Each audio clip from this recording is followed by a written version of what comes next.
Hello dears, എപ്പോഴും പറയണമെന്ന് വിചാരിക്കും, പക്ഷെ മറന്നുപോകും. നമ്മുടെ ചാനൽ സബ്സ്ക്രൈബ് ചെയ്തിട്ടില്ലെങ്കിൽ സബ്സ്ക്രൈബ് ചെയ്യൂ. ഇന്ന് നമുക്കൊരു ഹെൽത്തി ചപ്പാത്തി ബീഫ് എഗ് റോൾ ഉണ്ടാക്കിയാലോ.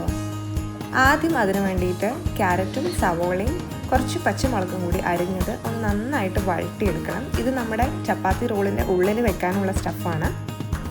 അത് ഒന്ന് ഏകദേശമായി വരുമ്പോഴേക്കും കുറച്ച് ഗാർലിക് മയോണൈസ് അതിലേക്ക് ആഡ് ചെയ്ത് കൊടുക്കുന്നുണ്ട്. അടുത്ത പരിപാടി നമ്മുടെ ചപ്പാത്തി വറുക്കലാണ്.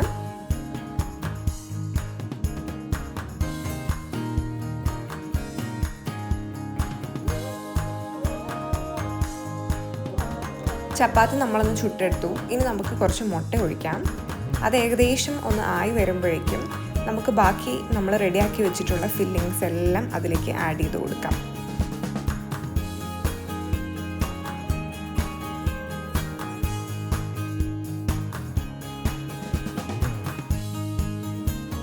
പിന്നെ നമ്മൾ ഓൾറെഡി കുക്ക് ചെയ്ത് വെച്ച കുറച്ച് ബീഫും കൂടെ ആഡ് ചെയ്യുന്നുണ്ട് കേട്ടോ. അപ്പോൾ മുട്ടയും ബീഫുമായിട്ടൊരു റിച്ച് പ്രോട്ടീൻ ഫുഡാണ് നമ്മളിന്ന് കഴിക്കാൻ പോകുന്നത്.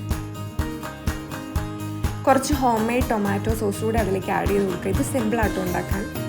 തക്കാളി ഒന്ന് വേവിച്ചെടുക്കുക, പിന്നെ കുറച്ച് മധുരവും ഉപ്പും മുളക് പൊടിയും കൂടി ചേർത്ത് നന്നായിട്ടൊന്ന് മിക്സിയിൽ അടിച്ചെടുക്കുക. അത്രേ ഉള്ളൂ, സിമ്പിളാണ്.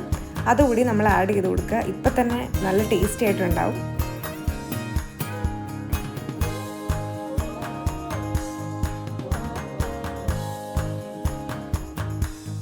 അപ്പോൾ നമ്മുടെ ചപ്പാത്തി റോള് റെഡിയായി. വൈകുന്നേരമൊക്കെ എപ്പോഴും ചോറ് കഴിക്കുന്നവരാണെങ്കിൽ ഇടയ്ക്കൊരു വെറൈറ്റിക്ക് ഈ ഒരു ചപ്പാത്തി റോളും കൂടെ പരീക്ഷിച്ച് നോക്കിക്കോ കേട്ടോ. നല്ല ടേസ്റ്റിയാണ്, ഹെൽത്തിയാണ്.